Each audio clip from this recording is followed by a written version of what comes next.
இயேசு கிறிஸ்துவின் நாமத்தினால் உங்களை வாழ்த்துகிறோம். இந்த நல்ல நாளிலே ஆண்டவருடைய வார்த்தையை நாம் பார்க்கலாம்.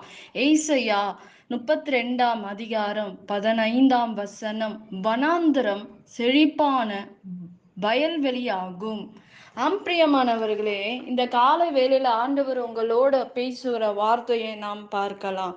இன்றைக்கு வனாந்தரத்தை போல இருக்கிற நம்முடைய வாழ்க்கையை ஆண்டவர் வயல்வெளியாக ஒரு செழிப்பான ஒரு அற்புதமான காரியங்களை நம்முடைய வாழ்க்கையில் செய்வார் என்பது வேதம் சொல்லுகிறது. இன்றைக்கு நம்முடைய வாழ்க்கையில் வனாந்தரத்தை போல நாம் வாழ்ந்து கொண்டு இருக்கிறோம். வனாந்தரம் எப்படி இருக்கும் என்பதை நாம் பார்க்கிறோம். அநேகருக்கு தெரியும், கண்ணீர்கள் வறண்ட ஒரு இடத்துல தண்ணீர் இருக்காது, ஒரு மரம் இருக்காது, ஒரு மனுஷங்க இருக்க மாட்டாங்க. அந்த சூழ்நிலைகள் நம்ம தேவைகளை பூர்த்தி செய்ய முடியாத ஒரு காரியமாக இருக்கும். ஆனா அது போல வனாந்திரத்தில் நாம் ஒன்றும் அறிய முடியாது. உன் வனாந்திரமான உன் வாழ்க்கையில் நிம்மதி இருக்காது, சுகம் இருக்காது. நீ பண பிரச்சனையில் சிக்கி கொண்டு இருப்பாய். அநேக தேவை மத்தியில் இருப்பீங்க. ஆனா உங்களால ஒண்ணுமே செய்ய முடியாது. ஆனா ஆண்டவர் சொல்றாரு, உன் வனாந்தரமான வாழ்க்கையை சீர்படுத்ததான் ஆண்டவர் வந்திருக்கிறார். வனாந்தரத்தை போல நீ உன் வாழ்க்கையில் இருக்கிற சூழ்நிலைகள், நெருக்கங்கள், போராட்டங்கள், நிந்தனைகள், துன்பங்கள் எல்லாவற்றையும் ஆண்டவர் சரி பண்ணுவேன், நான் உனக்கு உதவி செய்வேன், ஆபத்தில் நீ என்னை நோக்கி கூப்பிடு, நான் உன்னை விடுவிப்பேன் என்று வேதம் சொல்லுகிறது. இன்றைக்கு வனாந்தரத்தை போல உன் வாழ்க்கை இருக்கிறதா? நெருக்கத்தோட இருக்கீங்களா? ஒரு வனாந்தரத்தில் ஒண்ணுமே இருக்காது. ஒரு வனாந்தரத்தில் என்ன இருக்கும்?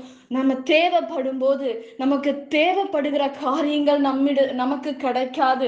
அதே போல உங்கள் வனாந்தரமான உன் வாழ்க்கையில் நீ எடுக்கிற பிரயாசங்கள் உனக்கு நடக்காமல் இருக்கலாம். வனாந்தரத்தை போல இருக்கிற உன் வாழ்க்கையில் உன் பலவீனத்தின் மத்தியில் நீ போராடி கொண்டு இருக்கலாம். யார் என்னை விடுவிக்க முடியும் என்று வேதனையோட காத்து கொண்டு இருக்கலாம். ஆனால் ஆண்டவர் சொல்றாரு, உன் வனாந்தரத்தை நான் செழிப்பாக மாற்றுவேன், உன் வனாந்தரத்தை நான் நிரப்புவேன். உன் வனாந்தரமான உன் வாழ்க்கையை மாற்ற ஆண்டவரால் மாத்திரம்தான் முடியும். நான் வனாந்தரம் போல இருக்கிற உன் வாழ்க்கையில் நீ எடுக்கிற காரியங்களை நீ முயற்சி செய்யலாம். ஆனால் ஒன்றும் உன் கைக்கு அது வாய்க்காமல் இருக்கலாம். இந்த நாட்களில் பிரியமானவர்களே, ஆண்டவர் உங்களோட பேசி கொண்டிருக்கிறார். நீ வேதனையோட, இந்த பாடோட, இந்த போராட்டத்தோட, பலவீனத்தோட நீங்கள் இருக்கலாம்.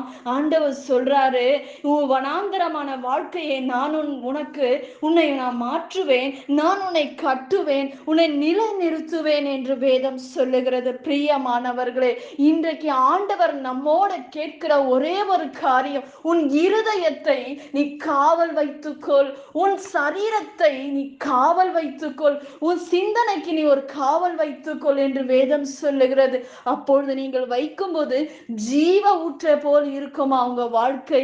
வேதம் நீதிமொழிகள்ல அப்படிதான் ஆண்டவர் சொல்லுகிறார்.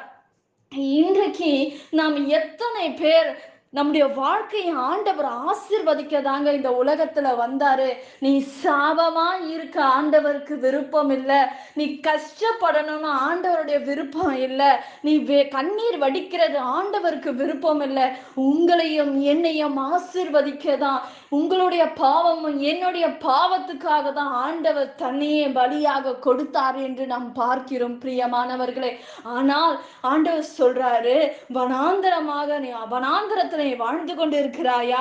உன் வனாந்தரத்தை நான் செழிப்பாக மாற்றுவேன், வயல்வெளியாக உன்னை நான் மாற்றுவேன், உன்னை நிலை நிறுத்துவேன் என்று வேதம் சொல்லுகிறது. பிரியமானவர்களே, இன்றைக்கு உன் வனாந்தரமான உன் வாழ்க்கையை சீர்படுத்துகிறவர் ஒருவர் உண்டு. நீ என்ன முயற்சி செய்தாலும் இந்த வனாந்தரமான வாழ்க்கையில் இருந்து வெளியே வர முடியலையே என்று ஏக்கத்தோடு இருக்கலாம். இந்த பிரச்சனையிலிருந்து என்னால வெளியே வர முடியலையே, இந்த பாவத்திலிருந்து என்னால் வெளியே வர முடியலையே, குடும்ப பாரத்தை நிமித்தமாக நான் வேதனையோடு இருக்கிறேனே. குடும்ப பாரத்தை எடுப்பாங்க, ஆனா அவர்களால் திருமணம் செய்து கொள்ள முடியாது. குடும்ப பாரத்தின் நிமித்தமாக அநேக காரியங்கள் இழக்கிற குடும்பங்கள் ஏராளம் பிரியமானவர்களே. அப்படிப்பட்டவர்களுக்கு ஆண்டவர் சொல்றாரு, நான் உன் வனாந்தரத்தை மாற்றுவேன், நான் உன்னை செழிப்பாக வைப்பேன், நான் உன்னை பெருக பண்ணுவேன், நீ பெரிய ஜாதியாக மாற்றுவார். உன் இருதயத்தை நீ காத்து கொள்ளும் போது நீ பெரிய ஜாதியாக மாற்ற முடியும். பெரிய ஜாதியாக ஆண்டவர் உங்களை உயர்த்துவார் என்பதை மறந்து விடாதீங்க பிரியமானவர்களே. இன்னைக்கு என் நிந்தனை மாறுமா, என் அவமானம் மாறுமா என்று நீங்கள் நினைக்கலாம். ஆனால் நிச்சயமாக உன் அவமானம் மாறும். அதை மாற்றுகிறவர் உங்களுடைய தேவன், உங்களுடைய தகப்பன். நிச்சயமாக உங்க சூழ்நிலைகளை கர்த்தர் மாற்றுவார். நாம் ஜெபிக்கலாம். பரலோகத்தில் வாசமாயிருக்கிற அன்பின் பிதாவே, உங்க நாமம் மகிமைப்படுவதாக, உங்க ராஜ்யம் வருவதாக. இயேசப்பா, இந்த நாள்ல வனாந்தரத்தை போல வாழ்ந்து கொண்டிருக்கிற உங்க பிள்ளைகளை கர்த்தர் சந்திங்கப்பா, செழிப்பாக மாற்றுங்க, நிலை நிறுத்துங்க, பண பிரச்சனைகள் மாறட்டும் ஆண்டவரே. ஏசப்பா, ஆண்டவரே, ஏசப்பா, ஒரு சகோதரி சொல்லி இருக்கிற காரியத்தை நீர் அறிவீர் ஆண்டவரே. ஏசப்பா, ஆண்டவரே, ஏதோ ஒரு ஆக்சிடென்ட்ல இருக்கிற அந்த குடும்பத்தை கர்த்தர் சுகப்படுத்துங்க ராஜா. ஆண்டவரே, இப்படிப்பட்ட இந்த ஆக்சிடென்ட் ஆவிகளை கொண்டு வருகிற பிசாசை கர்த்தர் நிர்மூலமாக்குங்க அப்பா, பாதுகாத்து கொள்ளுங்க ராஜா. அவர்களுக்கு ஒரு அற்புதங்களை செய்யுங்க ஆண்டவரே. தீய பழக்கத்திலிருந்து இருக்கிற ஒவ்வொரு குடும்பத்துல இருக்கிற பிள்ளைகளை மாற்றுவீராக ராஜா. ஆண்டவரே, பிள்ளைகளை ரத்தத்துல மூடுங்க ஆண்டவரே. எல்லா பொல்லாப்புக்கு விலக்கி ஆண்டவரே நீர் பாதுகாத்து கொள்ளும்படி நாங்கள் ஜெபிக்கிறோம் ஆண்டவரே. இசப்பா, அற்புதங்களை செய்யுங்க. குடும்பங்கள இருக்கிற இந்த குடியின் ஆவிகளை கர்த்தர் நிர்மூலமாக்குங்க அப்பா, ரட்சிப்பீராக ஆண்டவரே. ஒவ்வொருவரையும் சந்திக்கும்படி நாங்கள் ஜெபிக்கிறோம் அப்பா. உங்க வருகை சமீபமா இருக்குது ராஜா. எங்களை ஆயத்தப்படுத்துவீராக, எங்களை தகுதிப்படுத்தும்படி உங்க கரத்துல ஒப்பு கொடுத்து நாங்கள் ஜெபிக்கிறோம். இயேசுவின் நாமத்தில் வேண்டுகிறோம் எங்கள் ஜீவனுள்ள நல்ல பிதாவே, ஆமேன். கர்த்தர் தாமே உங்களை ஆசீர்வதிப்பாராக. ஆமேன்.